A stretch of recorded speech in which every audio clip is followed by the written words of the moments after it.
अंधेरा टीवी में खुशामदीद। आज हम आपको लेकर जा रहे हैं लंदन की सुनसान और पुरअसरार गलियों में, जहां मौत हर सांस में बसी हुई है। जरा तसव्वुर कीजिए, अगर आपके हाथ में एक पुराना सिक्का आए और उसकी चमक आपकी जिंदगी को अंधेरों में डुबो दे, क्या आप अपनी जान बचा पाएंगे? ये है शर्लॉक होम्स और जहरीले सिक्के की कहानी।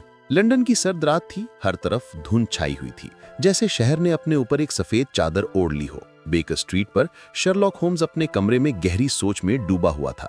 कमरे में खामोशी का राज था, सिर्फ घड़ी की टिक टिक सुनाई दे रही थी। अचानक दरवाजे पर जोरदार दस्तक हुई। डॉक्टर वॉटसन ने दरवाजा खोला तो सामने एक खौफसदा औरत खड़ी थी। उसके हाथ कांप रहे थे और आंखों में खौफ साफ नजर आ रहा था। उसने कपकपाती आवाज में कहा, मिस्टर होम्स, मेरी मदद कीजिए। मेरे शोहर को किसी ने एक जहरीला सिक्का भेजा है। जैसे ही उन्होंने उसे छुआ, वो बेहोश हो गए। डॉक्टर भी समझ नहीं पा रहे कि उनको क्या हुआ है। शर्लॉक होम्स ने फौरन उस सिक्के को देखा। वो एक पुराना रोमी सिक्का था, लेकिन उस पर एक अजीब सी सबज तह चढ़ी हुई थी। होम्स ने अपनी खास अज्जा से सिक्के को बगौर देखा और हल्की सी मुस्कुराहट के साथ बोला, ये आम सिक्का नहीं है वॉटसन, ये मौत का पैगाम है। वॉटसन ने हैरानी से पूछा, लेकिन होम्स, एक सिक्का किसी को कैसे बेहोश कर सकता है? होम्स ने जवाब दिया, ये सिक्का एक खास जहरीली धात से बनाया गया है। जैसे ही इंसानी जिल्द इसको छूती है, जहर जिस्म में सरायत कर जाता है। ये किसी निहायत चालाक कातिल का काम है। होम्स ने अपनी तफ्तीश शुरू की। उसने मालूम किया कि शहर में और भी लोग हैं जिन्हें ये जहरीला सिक्का मिला है। हर किसी को एक ही चीज जोड़ रही थी, एक पुरानी सिक्का जमा करने वाली अंजुमन, जहां नायाब सिक्के जमा किए जाते हैं। होम्स ने वॉटसन के साथ उस अंजुमन का रुख किया। वहां एक पुराना दुश्मन उनका मुंतजिर था, प्रोफेसर मोरियार्टी। मोरियार्टी ने ये जहरीले सिक्के शहर में फैलाए थे ताकि अपने दुश्मनों को खामोश कर सके। होम्स ने अपनी तेज अक्ल और होशियारी से मोरियार्टी के मंसूबे को नाकाम बना दिया। पुलिस ने मोरियार्टी को गिरफ्तार कर लिया और शहर एक और खतरनाक साजिश से बच गया। लेकिन कहानी यही खत्म नहीं होती। होम्स ने जब सिक्के की सबज तह को केमियाई तज्जिए के लिए भेजा तो मालूम हुआ कि इसमें एक नायाब जहर इस्तेमाल हुआ है जो सिर्फ मशरकी यूरोप के जंगलात में पाया जाता है। होम्स ने फौरन अंदाजा लगा लिया कि यह काम किसी आम मुजरिम का नहीं बल्कि किसी बैनुल अक़वामी गिरोह का है। अगले दिन होम्स और वॉटसन ने अंजुमन के सदर से मुलाकात की।